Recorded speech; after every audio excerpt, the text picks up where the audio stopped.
ini ndobva ndakabva ndadzokera mumba ndakangoita 15 minutes ndakagara kuti ndirare ndakatadza kurara ndobva ndavhura keteni ndobva ndaona kuti mukebhini makubvira moto ndikati murume wacho saka akutopisa mbasha ndakabva ndangokinura dhoo ndobva ndakinura gedhi ndobva ndamhanya kumaneighbors ndakaenda padzimba dzinoita 3 ndichimutsa vanhu ndokubva vauya nguva iyoyo ndobva kebhini yaitobvira ndobva vakasvikovhura pafensa kuti vatore vana but kebhini yaitobvira ndobva yatowira uyo anga amhanya kumba motikari akabva asvika nadhedhi vake nemotikari vakawana kebhini ichitowira ndobva vanhu vanga vavhura apa vakapinda uko vachitsvaga vana ndobva vawana kuti murume wacho akatorara uko kugadheni kana mavhejumu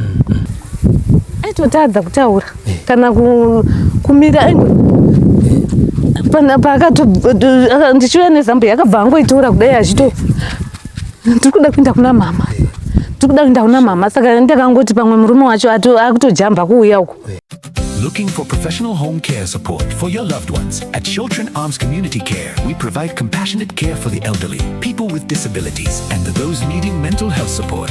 Our services include home care, live-in care, hospital assistance, respite care, medication management, and life skills development. We also offer an alcohol and drug rehabilitation facility, helping you live independently with dignity and confidence. Visit us at Falcon Estate, Tinwald, Harare, or call us or visit our website on the information displayed. Chiltern Arms Community Care, fostering independence, improving lives.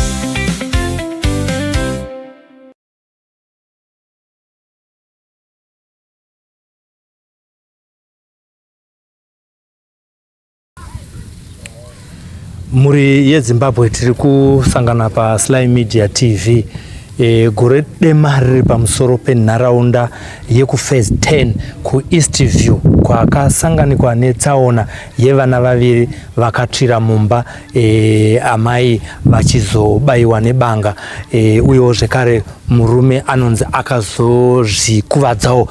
Kuti tinzwe zvizhinji tauya panzvimbo kuno kuphase 10 titaure nevavakidzani nevanhu vakaona zvavakakwanisa kunge vachiona zvichiitika. Ndina muzvare wandinayo panapa kuti tinzwe kuti ivo vakatangira papi kunzwa kuti panharaunda yavakagarisanawo nayo zviri kuitika. Totanga nekuti nematambudziko evana amai. Vana vamanga magara muchitoona kwenguva yakareba munharaunda ine. Ichokwadi. Yanga nguva yakadii vachigara panapa? Vanga vane about 3 months vachigara ipapa. Chete. Vanga ndi baba namai ani. Kana zita ramunoriziva? Baba namai vainzi Audin. Baba namai Audin. Vachitaura zita remwana kana zita remwana. Ranga riri zita remwana. Vana ava vanga vakura zvakadii vatiri kunzwa kuti vakatsvira panapa? Umwe anga ne 6 years, umwe anga ne 3 years. Ngatichitarisai kuti chii chakanatsoitika muzuva iri kubva pamakatanga kunzwa imi kuti panext door apa hapana kumira zvakanaka? Anga ari wanga uri usiku kuma 3 am. Ndakangonzwa kuti pane munhu ari kudaidza zita rangu. Ndobva ndavhura keteni ndobva ndaona akamira uko kutoilet kwake tsitsi akamira uko kutoilet. Ndiva amai vacho?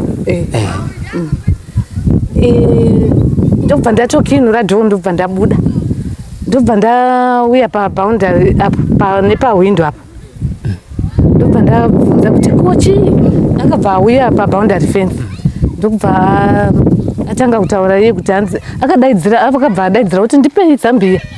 Ndakamhanya mumba ndambotora nguva ndirimo ndakamhanya ngonotora Zambia ndichidzoka ndakawana atojamba boundary fence takasangana papassage mumba akangotora Zambia achitoratidza kuti ari kutadza kana umira ndiri kuda kuenda kuna mama saka ini ndakangotya kuti kana vanetsana kumba kwavo uko anogona anga akazara ropa nokuti anga akazara ropa pachesi pesa saka ini ndakatya kuti anogona kuzokuvadzirwa kuzourayirwa kuno kumba uko ndokubva ndatokinura gedhi fasta ndamupa Zambia akabva angomonera Zambia ndobva ndavhura gedhi ndobva abuda achibva amhanya kuenda kumba kwavo uko kwa mama vake. It's about dzogona kusvika kana 5 kilometers kana kuteedza road yemota.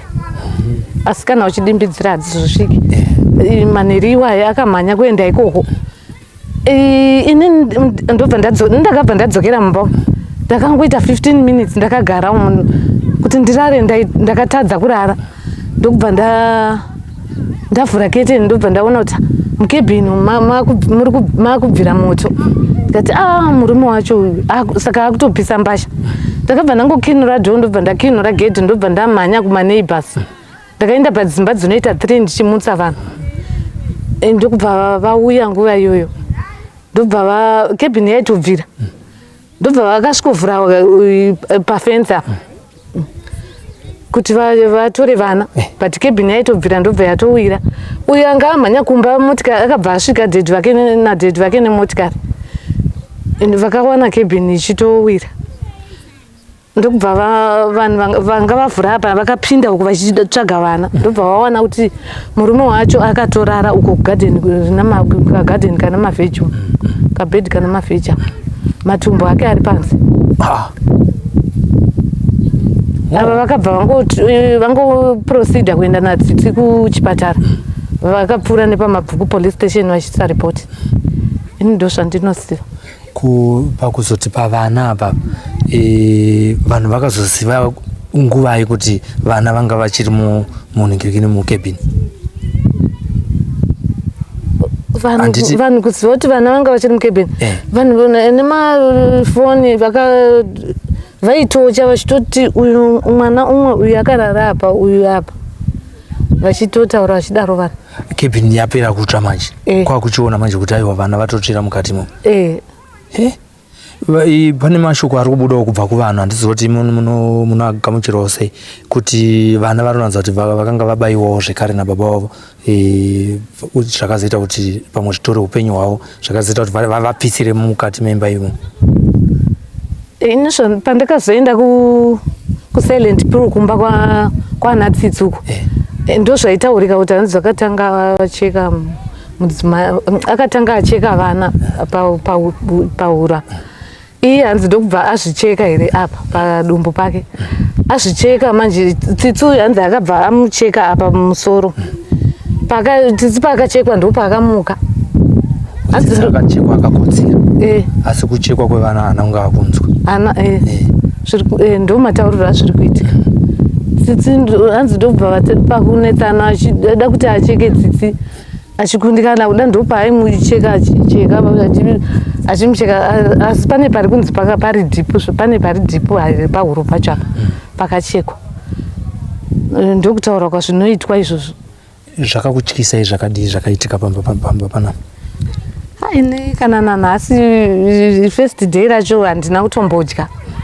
Kana nanhasi ndikangopinda mumba umu ndikangoita sokuti ndatarisa kusaidi kumba uko, ndinongonzwa kuti hai kana kakutodedera. Ndinonzwa kutya nezvakaitika izvi. Panozouya mapurisa zvinhu zvati ngondo apa, vana vakuchioneka vari pachena ipapa.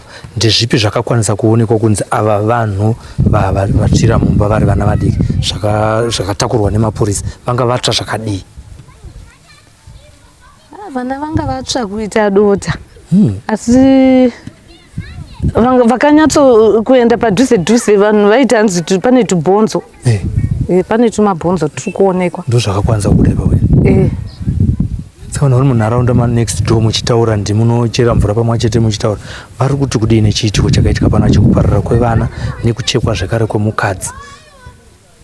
Vanhu vari kuti let's say baba vakangoona kuti ivo mumba umu tavhiringidzana, zviri nani kumbomuvha kuenda somewhere than kuzobatikana kusvika paextent yekuti unozouraya vana kudaro. Baba vasati vakazotakurwa nguva kana kuti riini kuti vachienda kuhospital sekuti mataura kuti vakanga vakarara mumuriwo? Ambulance nemotikari yemabvukuzita yakasvika kumapast 8 ndo pakatorwa uyu akaiswa muambulance. Uyu anga ane matumbu ari panze ndo pakatorwa akaiswa muambulance. Anga achiri kutaura here kana asati atakurwa? kusvikira pese pakauya vanhu vachida kuti vabatsire anga asingatauri anga anambotaura. Zvikuratidza sekuti akazvicheka here kana kuti iye akachekwawo kana kuti vese vakapindirwa nemunhu akazovacheka kuti pakati pavo ndipo pane mumwe akacheka vamwe. Nayo dziri kubuda sei nemanzwiro amuri kungoita nemafungidziro nekuti tese takanga tisiri mukati meimba iyoyo handiti vanhu vari kufunga kuti chii chakaitika. Mataurirwa zviri kuitwa asi munhu asina chaakaonawo anongotaurawo zvaanongotaurawo saka zvinhu zvinongorwadzawo zvakaitika izvi saka asi tonzwa kutoti vana idota rakatotakurwa chichiiswa mumabhegi. Aiwa tine urombo nezvamakasangana nazvo tinodayira kuti pamwe vanhu vakaita semunofanira kunge muchiwanawo counseling yekuti mugone kunge muchigona kukurumidza kurapika emotionally panyaya yamakaona ichiitika panharaunda imwe chete nemi. Asi Tsitsa asati aenda hakuna mamwe mashoko akataura kunze kwokundoda kuenda kuna mama. Aitotadza kutaura kana kumira ndichiuya nezambo yakabva angoitora kudai achito ndiri kuda kuenda kuna mama, ndiri kuda kuenda kuna mama. Saka ndakangoti pamwe murume wacho akutojamba kuuya uko ndobva ndakakinura gate kuti abude. Aiwa tinotenda nechikamu chamatipa nemanzwisiro amunoita zvakaitika panapa. Maita henyu zvikuru kutaura nesu pano paSly Media TV. Tinotenda. Baba tauyawo kuno kwatiri kunoku kuFirst 10 kuEast View. Mungatsanangurira here vatariri vepaSly Media TV kuti nyaya yekuti pamba apa pane zviri kuitika yakasvika sei kwamuri? Masvikiro yakaita yakatosvika kuseni kuma 3 dzeMande. Tanga tichatobva hedu kumboona World Cup iyi. Saka tichangorara zvima-hours zvishoma tibva tanzwa noko. Ini ndichitobvawo kuHope ndakatoona malights kumba kwangu somewhere padhuze. Moto wabva kupu. Saka izvozvo zvakabva zvandirwesa hana zvekuti zvakabva zvienderana nenoko yakandisvikirawo. Mainini wamabva mutaura nawo kurukura nawo vachitimutsa vaine umhere yavanga vainayo vachiti please uyai kuno mukai kebheni yadi yatsva. Vanhu ipapa vataudzana asi kebheni yadi yatungidzwa. Ndobva takamhanya nemumwe sekuru wepanext tichiuya panapa. Tisakatanga kusvika tikaona kuti kebheni shuwa yaine flame. Zvinhu izvi takarohwa nehana kuti kebheni yatowira kudai.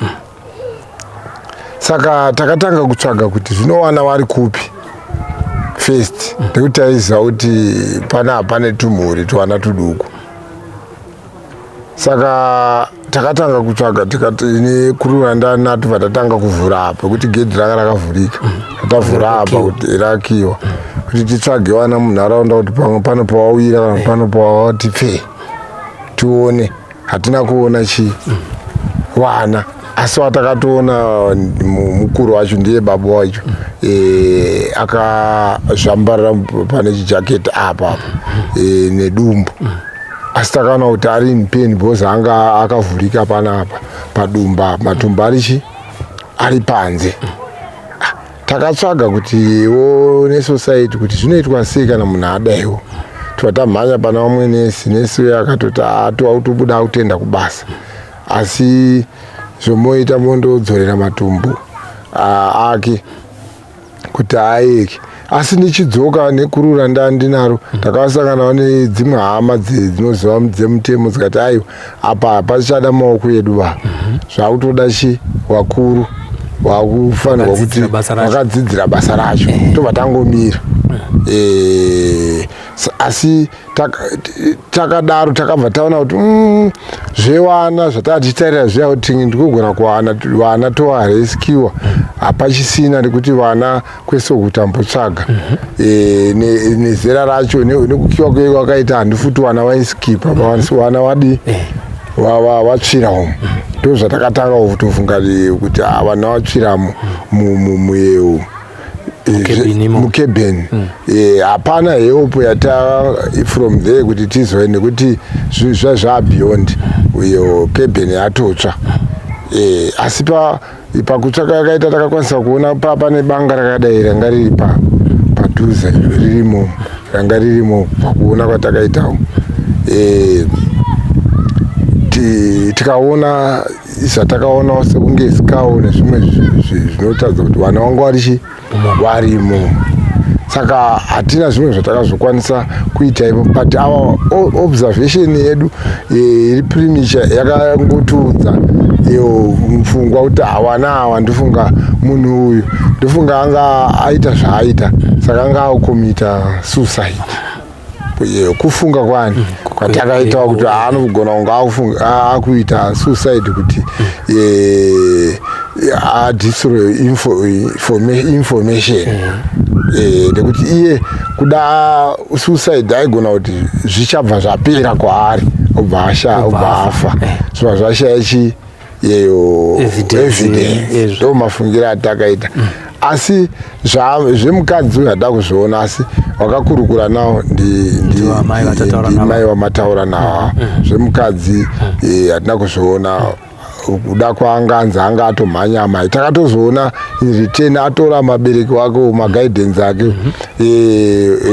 magaidhenzi ake wakasikotochema because magaidhenzi ake pfungwa dzangu ndaifunga kuti vakafunga kuti tichawana vana varipo pamwe kuchekwa kwaita pamwe wacho wapenyu togona kuita action now but pawakaona in flames vakabva vatanga kudzamira vabva vanozwa kuti zvapera saka vakazokwanisawo kuproceda kuenda kuchipatara nekupolisi uku ndo maonere atakaita mapurisa akazouya sekutaura kwawaita akazouyawo kumapast 8 vachizotora murume uyu ndo maonere atakaita makuseni kwazouya kwachiuya vamwe mapurisa ndezvipi zvakawanikwa mumba kunze kwebanga iroro taona nyaya yesikawo iyoyo pane umwe umbowo here waitoratidza kuti vanhu vanga vari muno muvangani vana vangani pamasikawo akaonekwa ipapa ipapo handisozvangu kuti pakuona kwawakazoita mapurisa inini maonero andakaita handina kuona zvinhu zvakapfudza kuti asi taingoona kuti tingoonesana kuti uyu anenge mwana uyu mukuru uyu wacho anenge muduku uyu pakutsvaka kuchidi kwaita vana vandiri kudziva kuti vanga vachangosvika munharaunda ino manga makutovaziva here nemazita avo kuti zita ravanonzani kwete hatina munoona kuti ichokwadi chinhu chinokosha kuti vanhu tizivane kana tapanzvimbo asi ava netime frame yawakauya hatina kukwanisa kupinda mavari kana kuti iwo wapindawo mune vamwe munharaunda kuti tawe pano identity tiri wanani tinobvepi tiri kugara pana hapana taingoona mostly varimo mufenzi make netwana twake tuchitambawo tumwe tuchitamba nepombi tumwe tuchitamba nebhasikoro turipo asi hatina kukwanisa kunge takaita ukama nawo takaeka zvokuti konjenzi dzedu dzinoti semaelders isuso in future tinofanirwa kuti tikawana munhu munharaunda kana nguva duku ipi tinofanirwa kuti tiende tondobvunzana nawo tichionana zvakakosha izvozvo naiwo kutera mangwana munhu ukakwanisa kuziva munhu kuti anobva kupi zvakambomira seiwo muupenyu hwake anoita nezvei ane marelatives acho akaita sei zvakakosha izvozvo asi patime iyo hatina kukwanisa kunge takaakomodheta nawo saka conscience zvinge we are also to blame ourselves kuti hati waiziti kuti nyangwe nguva duku dai takakwanisa kudi kundoona nehama iyi tichizivana kana iyo zvake akakwanisawo futi kuuya mune vamwe zvinhu zvenge zvakatikoshera zvino ipapa zvakuita kunge strange hatina kana update kana zvatinoziva nehama iyi hatina kunge takaswebedzana padhuze saka zvinhu zvatakatotse learning lesson yatakatowanawo kuti aiwa zvinhu muupenyu kugara nakakuona dzevamwe munofanirwawo kunge muchiwadzana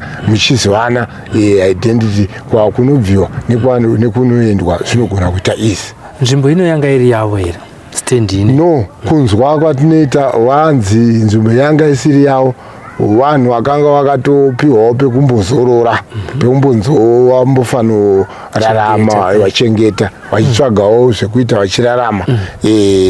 Nzvimbo iyi yanga isiri yavo. Yes, ndokunzwa kwatakaitawo. Tiri kunzwawo runyarukoko rwekuti amai vapenyu nababa vapenyu asi vari kuchipatara. Mune imwe information yamabvunzwawo here nezveutano hwavo? Tiringonzwawo semakunga zvamuri kungonzwawo izvi zvekuti tizive kuti wakaenda kugomo, wakaenda kupari, vari kuprivate, hatisi kuziva location pavari located as we are speaking. Ichokwadi. Panyaya yakadai so tiri kungofunga hangu tichienda kumberi ndezvekuti tinoziva kuti kana munhu achinge ashaya anowana paanochengeterwa. Munoona here tichine tarisiro yekuti mabhonzo evana achawanikwa paachazonozororera nekuda kwokuti vamwe vari kutotaura kuti zvaitoita kuti ufoshorwa ari madota achiiswa musaka? Kaushirari hedu isusu little knowledge yatinayo ndekuti kana amabhonzo kazhinji zvinonetsa kuti aunganire vanhu vaite decent burial. Asi mamwe macultures vanotozviyeresa izvozvo, vanototi nyangwe ari mabhonzo ari madota anofanirwa kungoegwa neculture yavo zviri normal semunhu aigwa akakwana. Saka isusu hatizozivi hedu kuti kana zvichinge zvadai zvakutipenda nemafamilies nemacultures avo kuti zvakamira sei, vanozvifambisawo sei. Mashoko enyu ekupedzisira echenjedzo, imi ndimi ama-elders, zvikada mukadzi nemurume vakavanetsana, nyaya yazopindira kuti vana vabayiwe, mungapowo advice yekuti kudii baba naamai kana vachinge vanetsana uye vaine mhuri? Chokwadi izvo advice handingape ndeyekuti mukaona mumwe munhu pakati pevairi pane kunetsana, ukaona kuti hasha dzandikunda, zviri nani kumbosuduruka nguva iyo uchimbotsvaga pamwe parefuge pekumbozorora uchirangarirazve uchifurwa nemhepo nyowani. Paunozodzoka pamwe unodzoka dutu riya hasha dziya dzabva maakutotanga futi new chapter. Saka chinozokonzera kuti vanhu vaescalata muhasha kana kuti kupinda mumaproblems ari deep ndekuti munenge maakungoramba muchisaizana. Sori indashaya shona yekunyaimuchiramba munenge maakungopimana kuti uyu ada kundidherera uyu ada kundidi, saka rega nditaridze kuti inini ndiri baba, ndiri murume, kana kuti inini mukadzi woti handinzwarwo. Saka munoona kuti kana padaro kuti hapasina mupfupi, hapasina akareba, hapasina respect, zvese zvinogona kudi kungoitika. Saka isusu tinotarisira sema-elders kuti kana zvinhu zvichinge zvadaro munhu tsvagawo pekutizira, pekupotera. Hama idzodzo dzinonge wasvika pekupotera dzinokubatsira nemaideas nemazano kuti ende dzinouya panzvimbo dzoenzanisa kuti dzowadzanisa vanhu ava kusvika vanyaradzika. Aiwa, tinotenda nekuti paumbowe zvamakaona. Zita ndiani baba? Ndi Mashonganyika. Pamashonganyika. Aiwa, tinotenda Mashonganyika nekuti pawo maonero amakaita nyaya iri pano. Tinonamatawo kuti pamwe amai nababa vachararama kuti vagozokurukura vega nyaya yezvakaitika musi waparadzwa vana naivo vachisara vaine mavanga. Naizvozvo tinotovashuvirawo kuti dai vararama ivo wazova neleseni iyo yavanowana purazi vanogona kuzorifoma pane zvivi zvavakaita vobatsirika. Kana vachizosangana naJesu vanosanganawo vari mukama wakanaka. Tinotenda vamashonganyika ndizvo. Amen, amen. Muri yeZimbabwe ndiva mashonganyika vatawana mukati menharaunda vari muvakidzani wemhuri yanga ichigara pana apa. Sekutanga wataita chirongwa murungu zvinzi kuti pakafa vana vaviri uyo zvekare mudzimai akakuvadzwa zvakaipisisa ari muchipatara uye nemurume anoratidza kuti akanga akuatemta kuti ange anozvikuvadza azviuraye asi mupenyu ari muchipatara zvekare muintensive. Tanzwa panapa vachitaura amashonganyika kuti akawanikwa matumbo ave panze zvinoratidza kuti anofunga akanga akuedza kuti azvichekere. Uku kufungidzira chete kuri kungoitwa nana baba amashonganyika naamai vatataura navo muzvare vatataura navo. Hatisi kuziva kuti akanga achiita izvi ndiani. Mudzimai akacheka murume here nevana akapisa imba kana kuti murume akapisa vana akacheka mudzimai akauraya vana nebanga rataonekwa rirumu. Hapana ari kuziva chokwadi chezvakaitika kunze kwevaviri vachati kana vachinge vabuda muchipatara vanogona kuzotiudza zvakaitika. Zvizhinji zvingangotaurwa nevanhu mumaraini nemaonero avanenge vachiita nevamwe vanenge vasina kusvika paground vanogona kutaura nepavo. Asi ngatiti pano paSly Media TV tinodzifambira tichazenge tichiita follow up kuburikidza nevemutemo tichinzwa kuti ivava kana vachizenge vabuda muchipatara pamwe chete nehama dzemudzimai nedzemurume tikange tadziwanawo kana kune vanovaziva munogona kuuyawo kuinbox kwedu motaura nesu. Hama dzemudzimai tapuwa runhare rwavo asi vatisati taziva ndeve kwababa kuti ndivanani uye vanobva kupi. Tinotenda zvikuru kwazvo nekuti teera pano paSly Media TV. Ngatisangane zvekare mune zvimwe zvirongwa. Tinovhara chirongwa chino chiti mweya wevana ava vakasangana netsaona vakagurirwa upenyu hwavo panzira vachiri vana vadiki vasati vaziva nyika ino ngauzorore murugare. Sitanozobvesa tofumanei simbi yebasa. Tinosangana mune zvimwe zvirongwa.